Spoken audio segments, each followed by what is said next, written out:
Good evening and thank you for joining us, Aaron. Those guys are in pretty tough to try and get that road to the Allen Cup. It's a long ways off yet. Oh, but, exactly. It's one of those things where it starts, the Allen Cup starts end of April, so they still have the next few months to kind of get there. Right. And last night they started the Chinook Hockey League season, so I'll have the highlights for you coming up in sports. Look forward to that, Gerard. And I guess really it's just a matter of time now, but so far so good this week. Looks so good. far so good, yeah. We've got sun across the weekend. Well, today we had a good example of that, certainly. Blue skies and the sunshine. Got to 9, so we know we're going to get softer temperatures at this time of the year. 37% is the humidity. The winds west-northwest, and generally for the day it's been in that vicinity, anywhere from 15 to 24 kilometers an hour. The moment it's up to about 28. It's a similar story across the region, in the exception of the Battlefords, where the winds came out of the basically south-southeast this morning for that 10 degrees Celsius. We'll talk about the sunshine, and yes, we've got some softer temperatures on the way. We'll chat about that in the second segment. Maidstone RCMP are asking for the public's help. Sometime between October 8th and 9th, unknown suspects stole a large amount of tools from 2 vehicles in Marshall. Some of the tools taken were owned by Pyramid Corporation and are marked with serial numbers. Around this time, another vehicle had a stereo and an iPod stolen. There were no damages to those vehicles. If you have information about this or any other crime, please contact Lloydminster Rural or Maidstone RCMP, or you can also call Saskatchewan Crime Stoppers. Lloydminster Rotary Club welcomed a team of 5 people from the Ukraine this morning.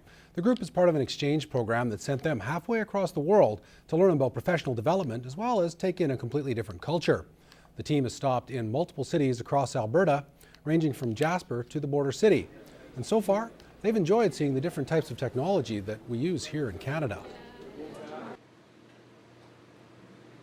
It's difficult to learn something, so I wish I had more time for observing lessons, but I loved your schools, I loved your equipment, and I really envy you that you have smart boards. We don't have them so far. Throughout the tour, Julia says her team has learned one very important lesson. Your husbands are better than Ukrainian husbands, so they help their wives a lot. This is the thing that really puzzled all the Ukrainians, so just in my group. Their next and final stop will be in Edmonton later this week. Dealing with a family member who has health issues can be difficult on everyone. Not only is it taxing on the family emotionally, but financially too. For one family, Christina Quinney and her siblings were walking together to help raise money to help with the cost so that other members of her family will be near her sister who's waiting for a kidney transplant. During this difficult time, Quinney says, coming from a big family, everyone pitches in and supports one another.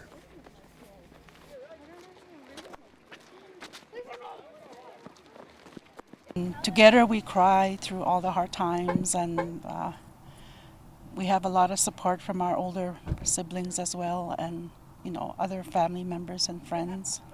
The family has dealt with many health issues with other members over the years. Quinney says the walk was themed in her sister's honor after her nickname. Choo Choo Man means boogeyman, so it's kind of like Halloween theme. So we're having fun with it at the same time. Someone else's junk could be worth a lot of money. That statement held true at a number of local trade shows in the border city this weekend. And despite our city's small size, many appraisers are saying that when it comes to the amount of business they've seen, Lloydminster stands competitive against larger markets. Kathy Lee explains. Averaging about 100 people a day for the past week, Kevin Cheng says all in all, business has been good. It's been a very consistent week, lots of people coming through, and I'm having a really good time actually in Lloydminster. An appraiser with the Canadian Collectors Roadshow, Cheng says they've traveled across Canada and now to Lloydminster. We're here looking at people's antiques and collectibles, coins, precious metal, jewelry. To the back, you see the holes in the back. And it seems this weekend is a popular one for other trade shows as well. Over at the Best Western, Chris Rothwell is busy looking at Old gold, old silver coins. A lot of people would bring those in.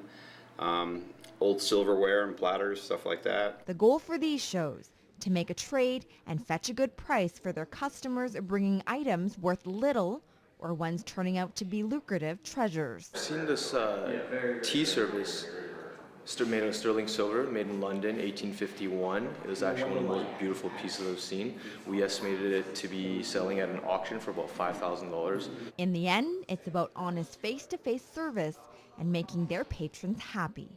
The people that didn't sell, a few of them kind of had second thoughts, and it meant something to them when they actually got to the table and passed the old ring over and went, oh no, that was anti-mace, maybe I should hang on to that. Kathy Lee, New Cap News.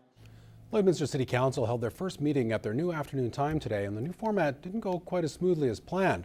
But aside from a few logistic issues, the meeting went ahead. Discussed options about the future of the Lloydminster Golf and Curling Centre funding, and they also passed a new bylaw about side yards. The rest of the afternoon was dominated by a debate about abolishing the prayer at the beginning of every council meeting. Traditionally, a prayer is said prior to everyone taking their seats. Alderman TJ Altman and Clay Caford both voted for taking the prayer out of the agenda, saying it was discriminating against people of other faiths. They discussed the possibility of including different prayers from alternating religions in the future. Things took a more serious turn when Mayor Jeff Mulligan said if this was to go through, he would actually consider resigning. We'll have much more on this story tomorrow.